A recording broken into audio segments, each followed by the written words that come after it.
Qu'est-ce qu'un yantra? Alors dans cette vidéo, je vais vous présenter l'une des techniques classiques que l'on retrouve dans le tantra, les yantras.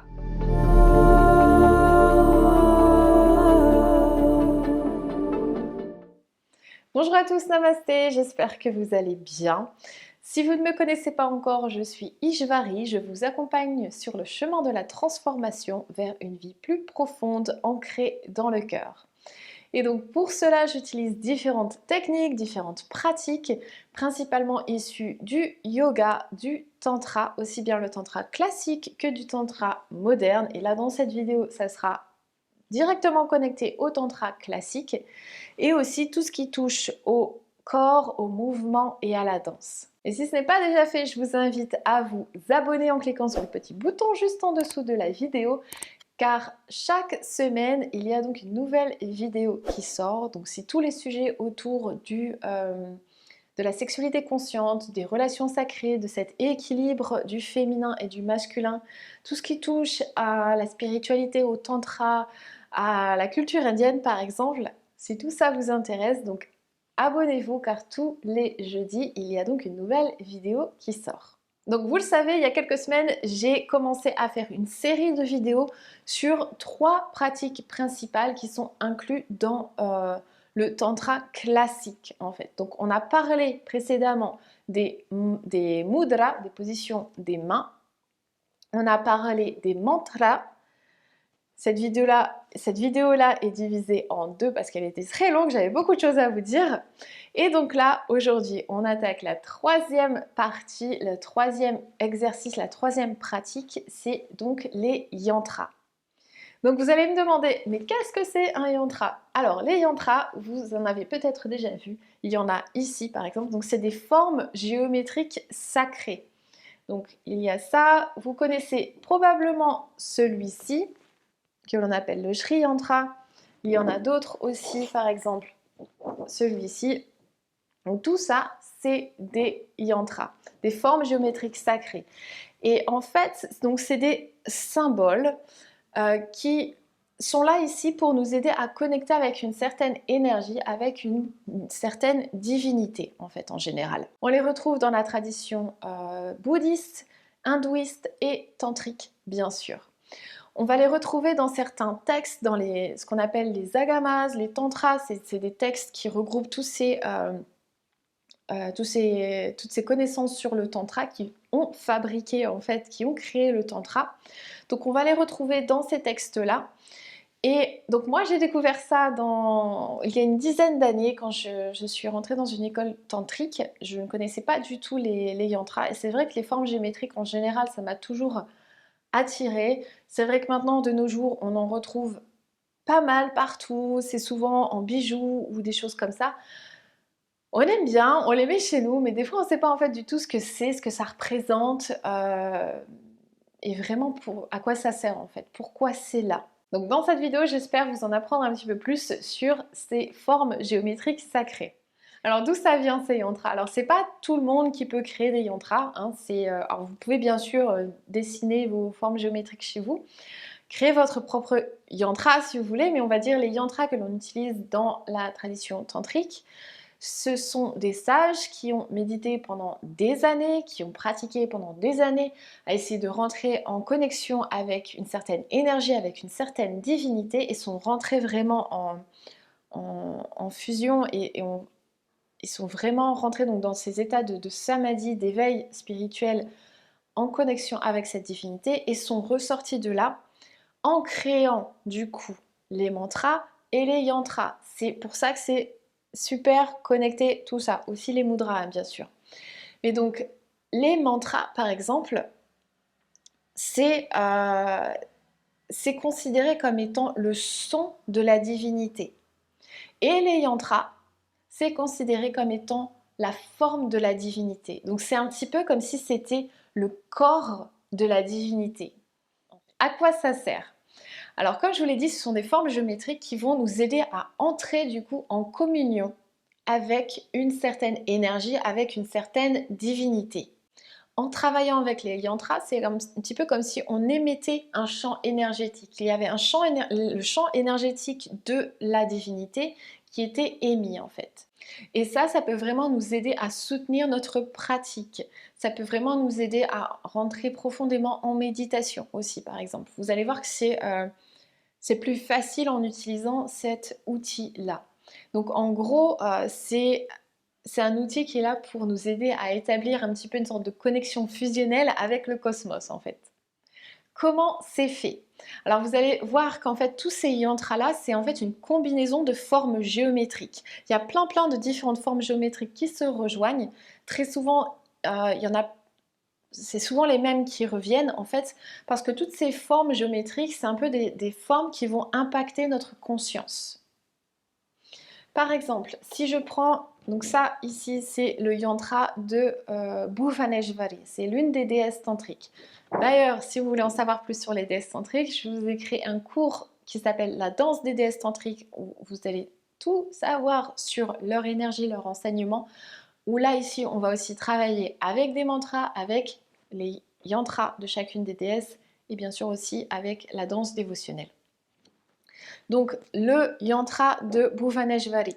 Ce qu'on peut toujours retrouver dans les yantras classiques tantriques, c'est cette forme, on va dire, carrée avec ce qu'on appelle les portes, les 4 directions de portes autour. On va très souvent retrouver des pétales de lotus ici. Le lotus, c'est un symbole qui est très souvent utilisé dans la tradition hindouiste, tantrique, dans les traditions spirituelles en général, parce qu'il y a cet aspect où la fleur de lotus a ses racines dans la boue aussi, et en partant de quelque chose qui est peut-être dégoûtant à la base, il y a cette belle fleur de lotus qui apparaît. Et il y a ce symbole de pureté aussi là ici. On retrouve très souvent des cercles, qui est plus le symbole de l'infinité. On va très souvent retrouver aussi des triangles, soit des triangles qui pointent vers le haut, qui représentent eux l'énergie masculine, soit des triangles qui pointent vers le bas, qui font plus connexion à l'énergie féminine, et des fois les deux ensemble, qui représentent cet équilibre de ce masculin et de ce féminin. À chaque fois au centre, des fois on le voit, ou des fois c'est juste quelque chose que l'on imagine, mais il y a toujours ce qu'on appelle le bindu, le petit point qui est au centre ici. Donc vous voyez qu'il y a plein de symboles à travers ces formes géométriques, et tout ça, ça va nous aider donc à connecter avec une certaine énergie, avec une certaine divinité par exemple. Alors il y a différents éléments qui sont importants dans les yantras. Donc là, je vous ai fait montrer un yantra qui était imprimé sur du papier, à savoir que les yantras peuvent être aussi faits sur différents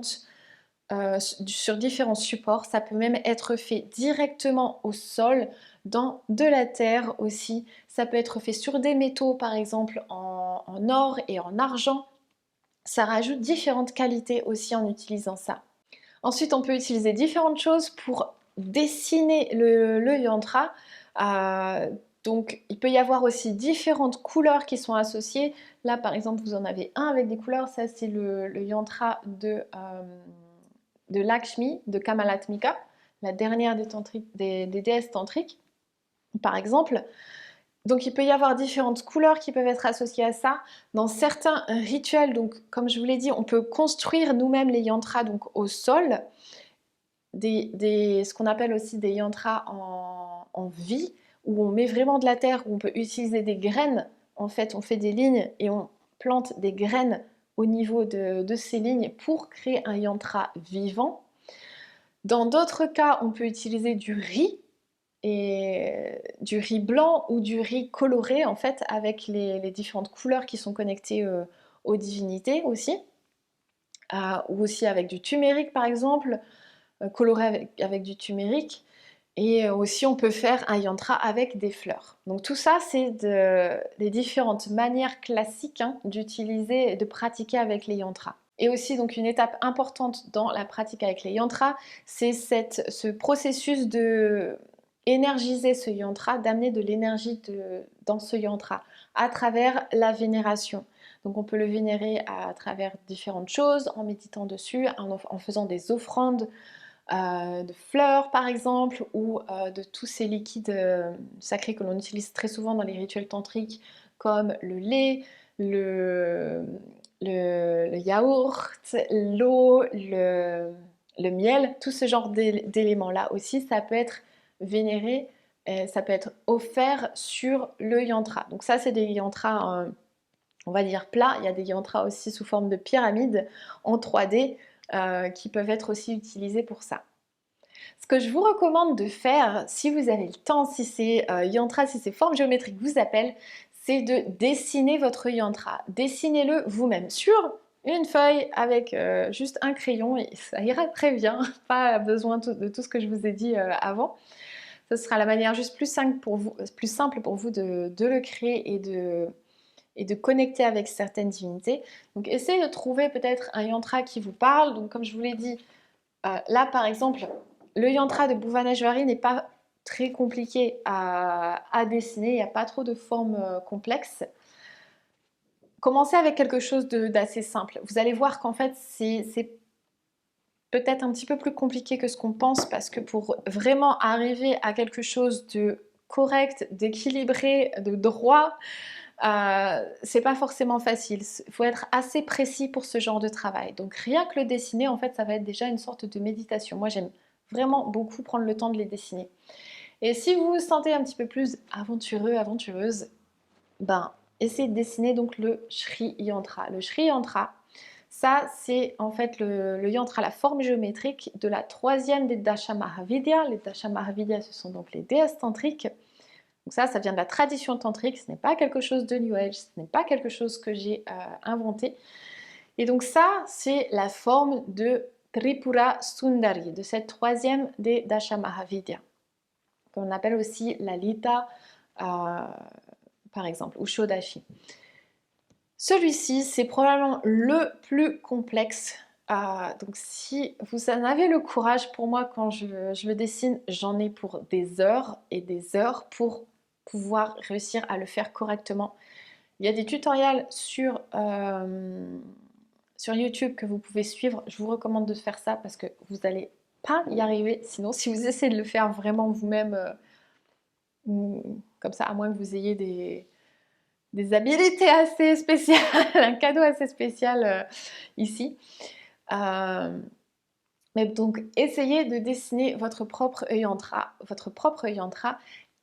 placez-les chez vous et essayez de sentir du coup, même si vous ne connaissez pas forcément tout ce que ça engendre et toutes ces énergies et à quoi ça correspond pour le moment peut-être, placez-les autour de chez vous. Moi j'en ai un à chaque fois au-dessus de mon lit, j'en ai plusieurs chez moi parce que j'aime bien travailler avec les yantras et j'aime bien travailler donc avec ces énergies spécifiques.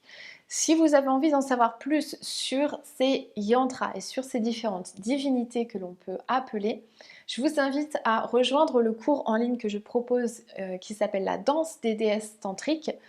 Donc dans ce cours-là, on va aller explorer, comme je viens de vous le mentionner, les 10 déesses tantriques que l'on appelle les Dasha Mahavidya, qui représentent en fait toutes les énergies qui sont présentes dans l'univers et qui peuvent nous aider à nous connaître nous-mêmes. Donc c'est quelque chose d'assez poussé quand même.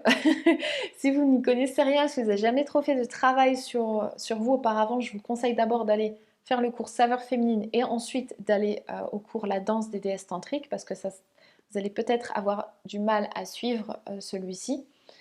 Mais bon, si vous avez envie d'en savoir plus, là-dedans, dans ce cours-là, vous allez vraiment rentrer et pratiquer avec tout ça. Donc je vous invite à aller voir toutes les infos, donc je vous ai mis le lien juste en dessous de cette vidéo. Alors si vous avez aimé cette vidéo, bien sûr, n'hésitez pas à la liker et à la partager aussi avec vos amis autour de vous. J'ai hâte de savoir un petit peu ce que vous en pensez de cette série de vidéos où je parle des mudras, où je parle des mantras et où je parle des yantras. Est-ce que vous connaissiez les yantras? Est-ce que vous en avez peut-être déjà chez vous sans trop savoir ce que c'est, sans trop savoir quelle énergie est connectée à tout ça? Si vous souhaitez me partager par exemple aussi quelle forme géométrique vous attire le plus, quel yantra vous attire le plus, Et donc si vous avez des questions, des commentaires là-dessus, surtout n'hésitez pas. Et aussi bien sûr n'oubliez pas de vous abonner et aussi de cliquer sur la petite cloche juste à côté, comme ça vous serez prévenu dès qu'une nouvelle vidéo sortira. Voilà, c'est fini pour cette série, je vous retrouve la semaine prochaine, à bientôt!